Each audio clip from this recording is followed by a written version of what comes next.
Yeah, big up. That's big cop. Oscar De La Hoya says it's big cap. He ain't never offered Teofimo Lopez $1.5 million. It was something discussed with Bob Arum, but there were no offers made. Let's talk about it.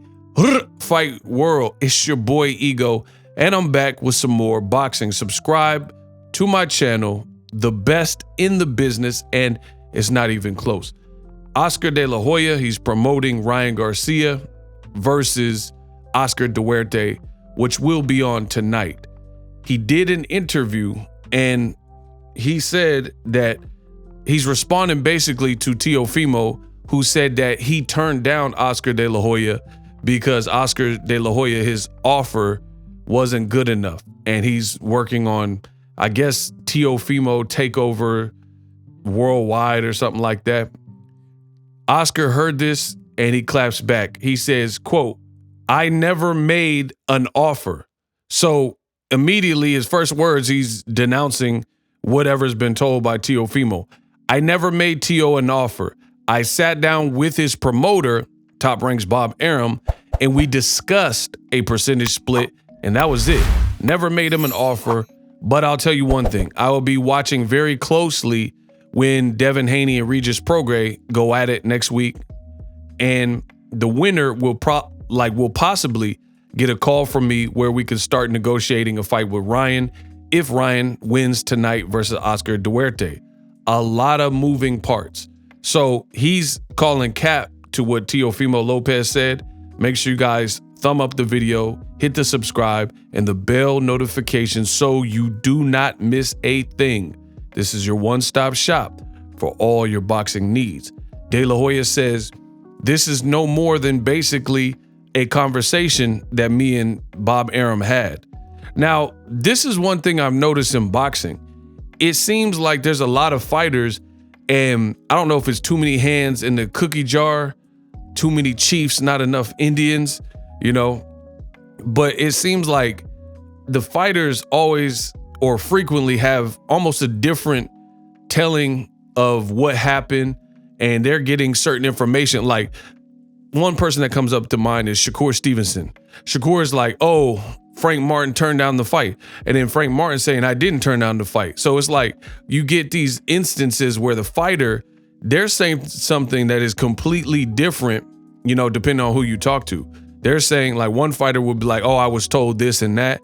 So I just feel like there's a lot of double talk in this industry where something might be communicated to a fighter that isn't necessarily the truth or 100% the truth or whatever. Because where did Teofimo, who told him that they offered him 1.5 million, and then Oscar saying that I never even made an offer?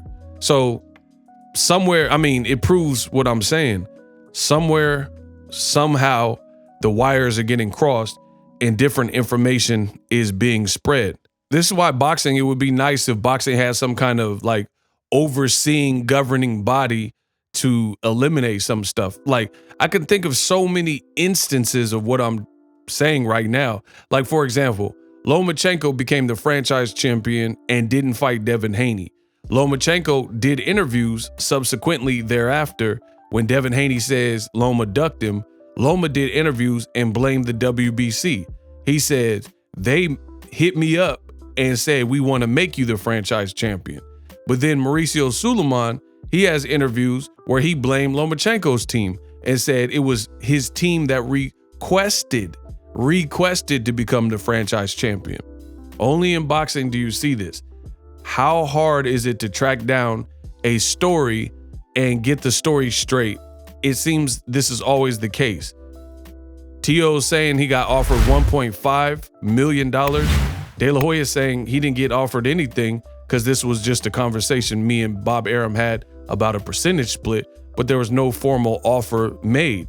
Now, I wasn't present for the negotiation or whatever, but De La Hoya is making it sound like it wasn't so much of a negotiation. It was just an idea. That's how it is. It has to start as a conversation.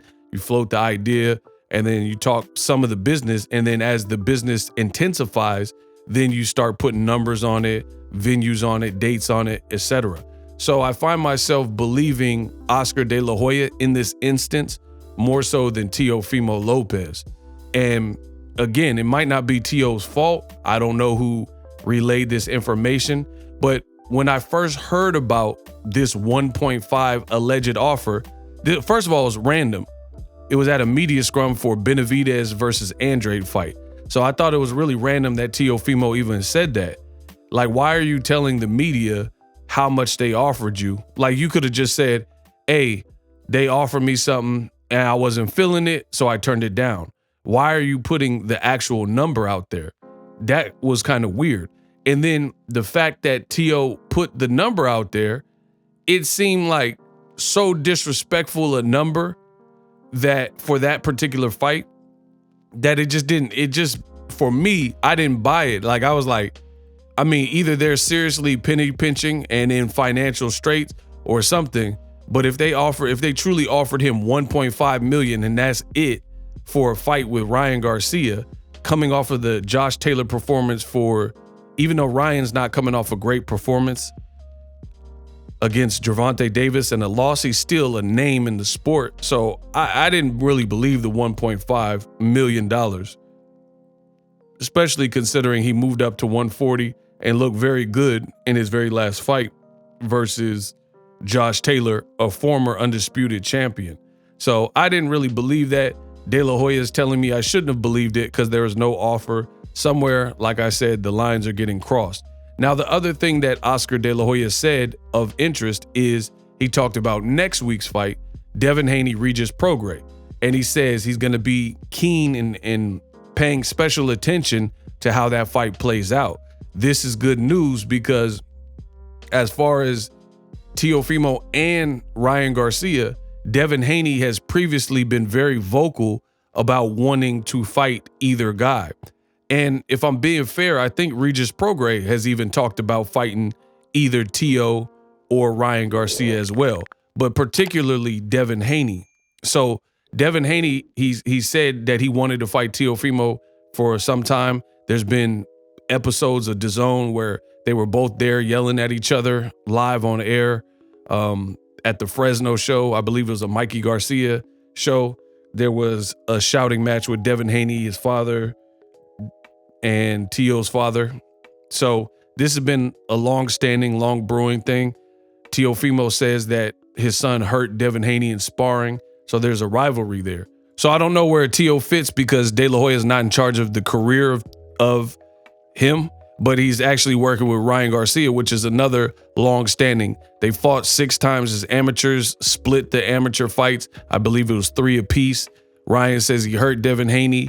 After one of Ryan Garcia's wins, probably a knockout win, Devin Haney and his pops hopped in the ring and they challenged Ryan Garcia. And they said, we want that work. Ryan Garcia's, his team didn't really say much. There was a point where Oscar De La Hoya was making excuses not to fight Devin Haney. He was on Instagram Live and he was like, who here knows Devin Haney?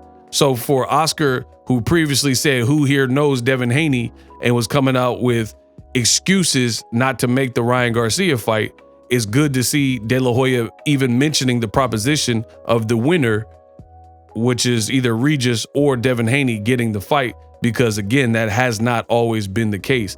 Before it was like Devin Haney, he needs to build himself and who here knows him and he can't sell.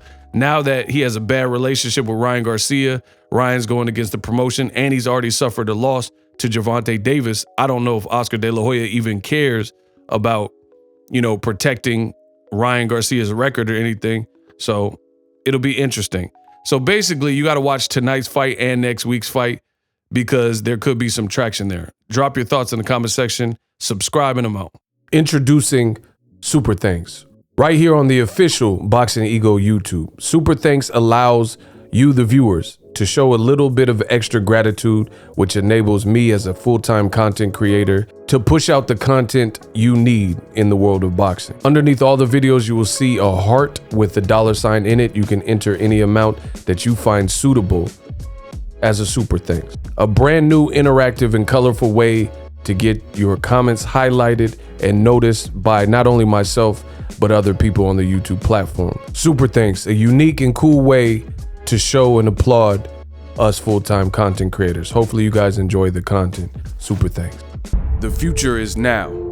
The Hibernation 5s by Kenichi Bear. Hybrid gaming and lifestyle headphones. Out of the box, you can connect to any console or PC. Bluetooth ready with a low latency USB adapter, color RGB, and extreme bass mode. The Hibernation 5s adjust to you. Whether you need a gaming, travel, gym, or lifestyle headphones, the Hibernations got you covered.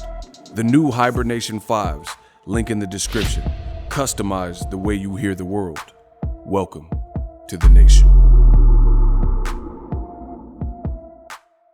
Are you tired of your YouTube videos not getting any views? Well, consider TubeBuddy. I've used TubeBuddy for years to scale up my YouTube channel. Now we're sitting over 200,000 subscribers.